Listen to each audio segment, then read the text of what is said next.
So the next two exercises that we do in the exercise routine are more closely related, so we're going to do them at the same time. Starting from the start position, using the elevator to generate the pressure in your stomach, making sure the ribs drop down as you do that. You're going to lift your arms so they're pointing to the ceiling. And then you're going to lift your knees one at a time.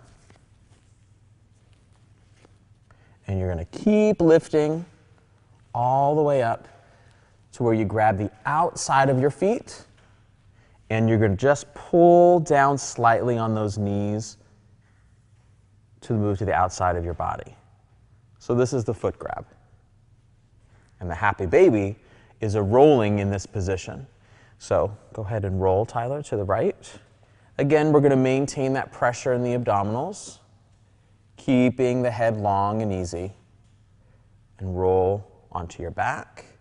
We don't want the back to arch, and roll towards me. Really good. And again, onto your back. Now some variations, not everybody has as much hip mobility as Tyler does. So some variations are, you can grab lower down on the shin, and if you can't get there, then you can grab behind the thighs. All to get your hips in that proper alignment, pushing them down into more and more range so you can gradually do the exercise in the position. Go ahead and relax.